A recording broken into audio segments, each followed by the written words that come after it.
Bismillahirrahmanirrahim. Assalamualaikum warahmatullahi wabarakatuh. Alhamdulillahirabbil alamin. Qala musannif rahimahullahu taala wa nafa'ana bihi wa bi ulumihi fid dharain amin. Alhamdulillah, hari ini kita akan membahas tentang keperluan ataupun rukun-rukun bertayamum dan bagaimana cara bertayamum yang benar. Jadi pembahasan kita ini ada dua poin, yaitu bagaimana rukun apa saja rukun tayamum dan bagaimana cara bertayamum yang benar. Nah, sudah kita ketahui bahwasanya kebolehan bertayamum itu karena ada beberapa perkara. Yang pertama disebutkan di dalam kitab Minhajul Qawim, yang pertama adalah lifaqdil ma'i. Kebolehan bertayamum itu bagi muhdis ataupun orang yang junub itu karena tidak adanya air. Nah, jadi karena tidak adanya air ini kita boleh untuk bertayamum dengan syarat airnya itu sudah kita cari kemana-mana dan ternyata dasar kadada, maka itu hukumnya boleh untuk melakukan bertayamum. Yang kedua adalah kebolehannya itu karena wal baradi, yaitu bersangatan dingin. Nah, jadi karena bersangatan dingin, apabila dia berwudu menggunakan air yang sangat dingin tadi, maka air itu akan memudaratkan bagi si pelaku orang yang berwudu itu, maka dibolehkan baginya untuk melakukan tayamum. Sedangkan yang ketiga adalah wal maradi, yaitu orang yang sakit. Nah, yang mana ini orang sakit ini dapat anjuran misalkan dari dokter bahwasanya dia tidak boleh mengenai anggota yang luka itu, tentunya anggota berwudu seperti muka dan tangan itu dan yang lain sebagainya. Apabila dia menggunakan air, maka dia akan penyakitnya itu akan bertambah, bahkan bisa menyebabkan dia meninggal. Maka itu hukumnya boleh untuk melakukan bertayamum. Nah, itu tadi kebolehan bertayamum. Maka kebolehan bertayamum itu ada tiga. Yang pertama lifaqdil ma'i, karena tidak ada air. Yang kedua wal bardi, karena bersangatan dingin. Dan yang ketiga itu wal maradi, yaitu sedang sakit. Maka karena tiga alasan ini dia boleh melakukan bertayamum. Itu kebolehan bertayamum. Adapun syarat-syarat bertayamum itu ada 10 di dalam kitab Minhajul Qawim. Yang pertama adalah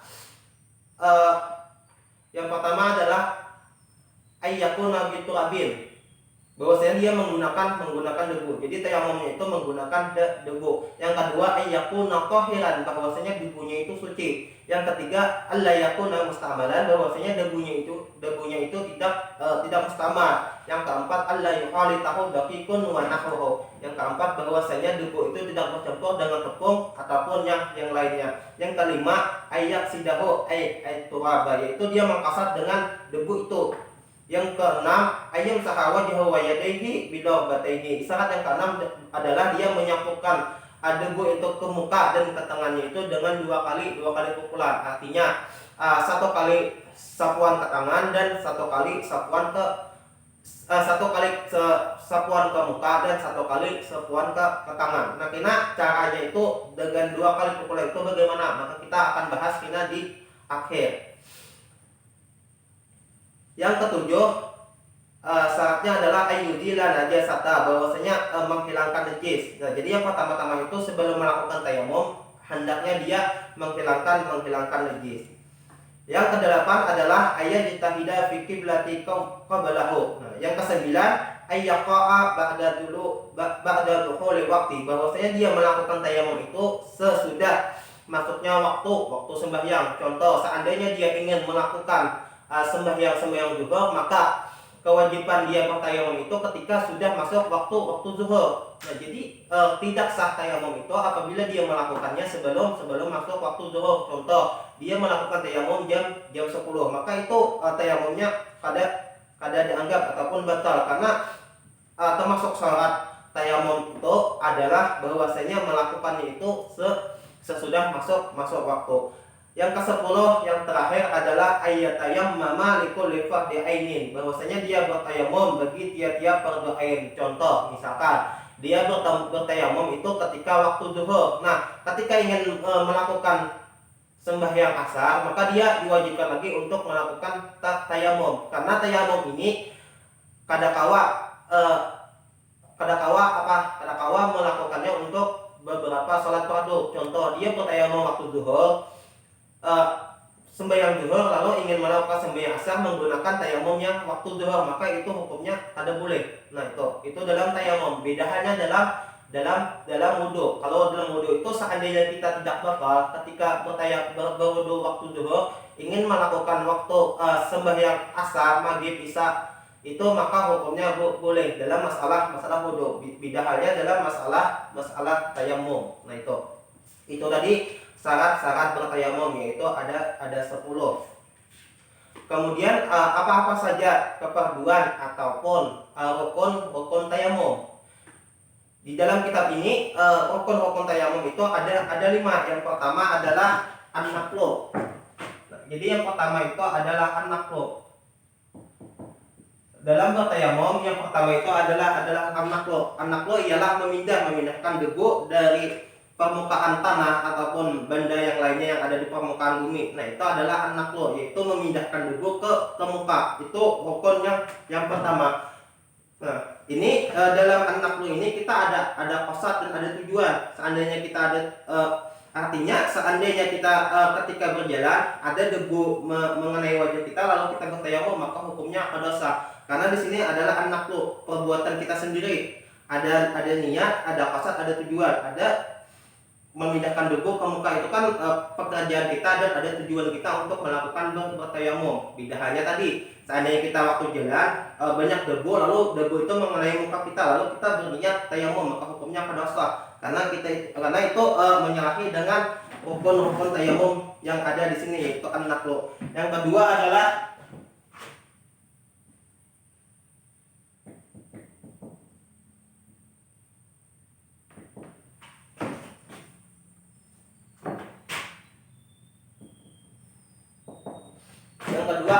niatul istibahah. Nah, jadi yang rukun yang kedua yaitu adalah niatul istibahah, yaitu berniat kebolehan untuk melakukan pekerjaan seperti sembahyang dan lain sebagainya. Contoh, ada pun niatul istibahah dalam saat tayamum ini ialah nawaitu tayammuma li istibahatil fardhi shalah. Nah, itu li istibahatil fardhi shalah. Wajibul qawmuha bidarbin wastidamatuha ila masri wajhihi fa inna wa istibahatal fardhi shalla farda wa nafla aw istibahatal nafli aw salati zanadah lam yusalli bihi al farda. Maksudnya wajibul qawmuha bidarbi ini ialah ketika kita bertayamum menggunakan debu, ketika tadi kan an-naqlu, yaitu an-naqlu memindah debu, dan yang kedua itu berniat kebolehan untuk melakukan salat fardu. Nah, di sini wajibu qaulu habida bi wastidamatu ila masih wajhi, maksudnya itu kita niat di dalam hati itu ketika meletakkan tangan untuk memindahkan debu ke muka, maka situ harus ada niat. Artinya niat itu tidak boleh kosong antara an-naqlu sampai ke muka. Jadi dari memindah debu sampai ke muka itu harus ada berisikan niat. Lain beda halnya dalam masalah wudhu. Kalau dalam masalah wudhu itu kita mengandak niat itu ketika air itu sudah di muka sini. Ketika di muka sengaja aku berwudhu wajib karena Allah Ta'ala. Beda hanya dengan masalah tayamum. Kalau masalah tayamum itu niat itu dari kita memindah sampai debu itu ke muka harus ada, artinya tidak boleh kosong. Nah, seandainya kosong, ketika kita meletakkan tangan itu sudah berniat dan kita memindahkan debu itu ke muka tidak ada niat lagi, maka hukumnya kada sah. Makanya di sini kata-katanya wastidamatuha ila masih, mengekalkan niat sampai menyapu muka. Nah, itu tadi seandainya kita sudah, maka hukumnya sah. Fa inna wa istibahatal fardhi shalla farda wa nafla. Nah, seandainya dia dalam masalah niat itu berniat untuk kebolehan salat fardu, misalkan ingin nawaitul istibahata li fardhi shalah. Itu kan li fardhi shalah. Nah, jadi li fardhi shalah ini maksudnya dia ingin mengerjakan sembahyang fardu ain. Maka ketika dia berniat untuk melakukan kebolehan salat fardu ain itu, dia boleh melakukan salat sunat yang lainnya. Kenapa? Karena ada kaidah anna istibahatul a'la tubihul adna wala aksa. Karena kebolehan sesuatu niat yang tinggi itu membolehkan yang di bawah. Karena kan sembahyang sunat itu di bawah daripada sembahyang fardu. Seandainya tadi dia berniat dalam tayamumnya itu untuk kebolehan sembahyang fardu, maka dia boleh dengan tayamum itu menggunakan sholat-sholat sunat yang lainnya seperti sholat qabliyah dan yang lain sebagainya, kayak membaca Al-Qur'an, tawaf dan sebagainya. Awis tibahatan nafli awis salati aw salati zanazah lam yusalli bihi farda. Nah, seandainya dia berniat untuk melakukan tayamumnya itu untuk melakukan salat sunnah, ataupun berniatnya untuk sembahyang saja, ataupun berniat kebolehan bertayamum itu untuk salat jenazah, maka hukumnya kada boleh dia melakukan tayamum itu untuk melakukan salat fardu. Seandainya dia tadi berniat untuk sembahyang jenazah, niat waktu bertayamum, maka tayamumnya itu pada boleh digunakan untuk sembahyang fardu. Nah, itu tadi cara dia berniat. Yang ketiga adalah rukun yang ketiga dalam masalah tayamum ialah maslu wajhihi, yaitu menyapu mukanya. Adapun yang keempat adalah mashu yadaihi bimirfaqaihima, yaitu menyapu kedua tangannya sampai ke lutut, sampai ke kasiko, sampai ke kasiko. Adapun yang kelima al-hamisu at-tartibu bainal mashaini. Nah, yang kelima, rukun yang kelima adalah yaitu tertib dalam masalah satuan.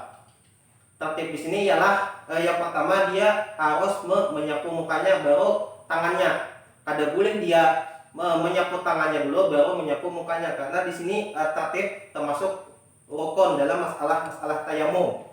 Nah, jadi sudah disebutkan bahwasanya keperluan tayamum itu ada 5. Yang pertama tadi an-naqlu, yaitu memindahkan dagu. Yang kedua adalah niatul istibahah, yaitu berniat kebolehan untuk melakukan sesuatu, apakah itu fardu ain, fardu kifayah ataupun sunat. Yang ketiga adalah mas'ul wajhihi, yaitu menyapu mukanya. Yang keempat adalah mas'ul yadaihi wal mirfaqaihima, yaitu menyapu kedua tangannya sampai ke kedua lutut, kedua sikunya. Adapun yang kelima adalah at-tartibu bainal mashaini. Nah, itu yang kelima adalah tertib dalam masalah satuan. Nah, lalu setelah kita tahu keperluan tayamum itu ada 5, lalu bagaimana cara kita bertayamum? Nah, jadi bertayamum itu yang pertama tadi kan yaitu an-naqlu.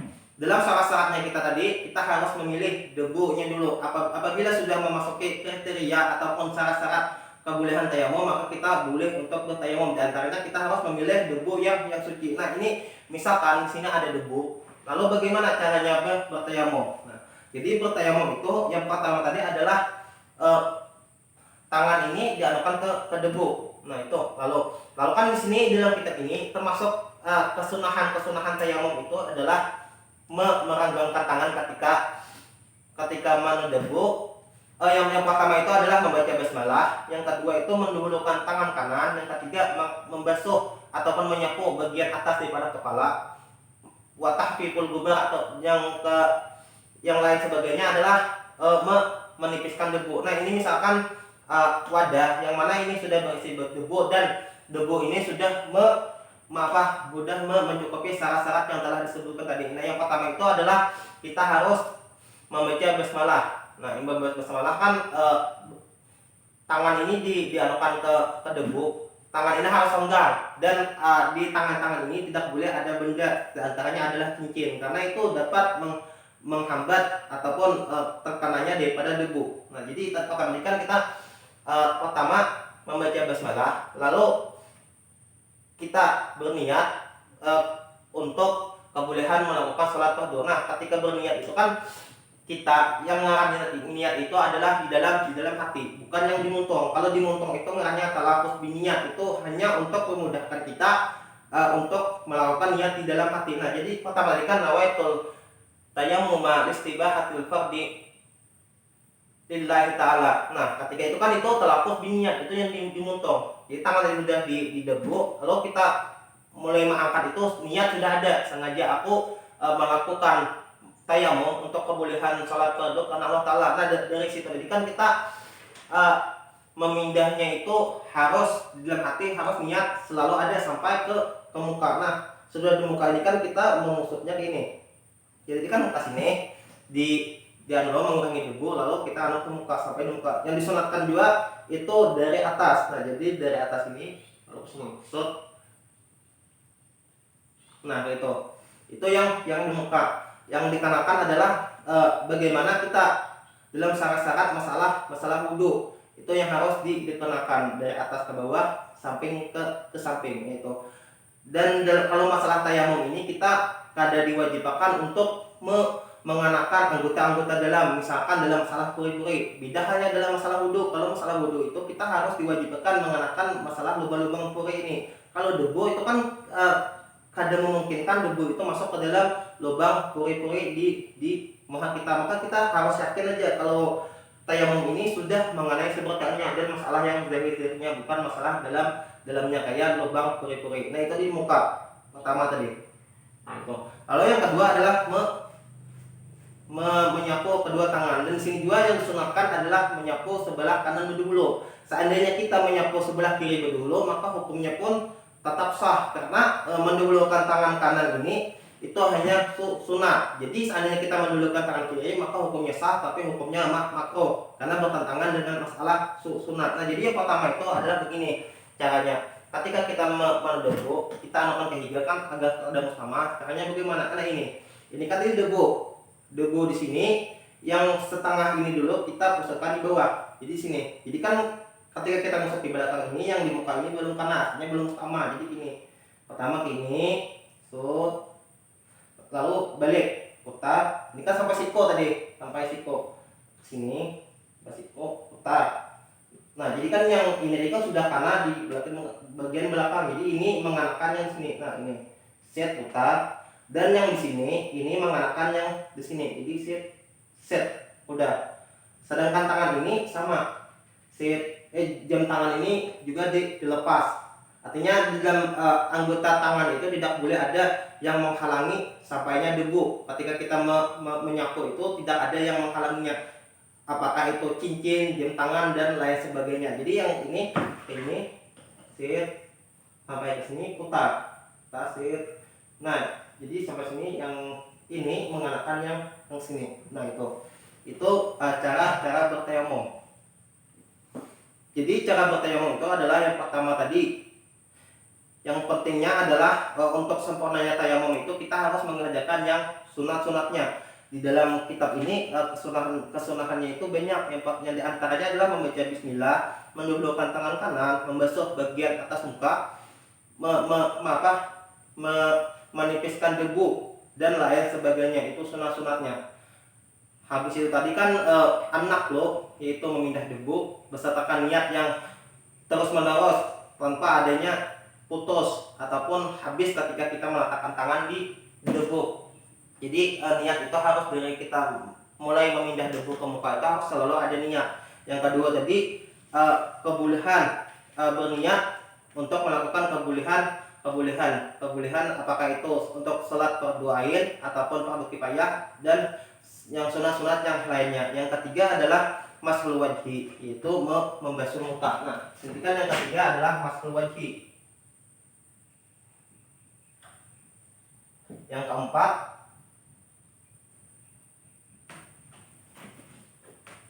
keempat adalah mashul yadayhi.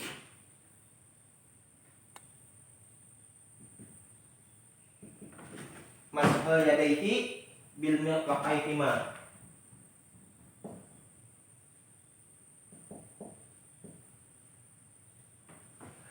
Sedangkan yang terakhir adalah at-tartibu.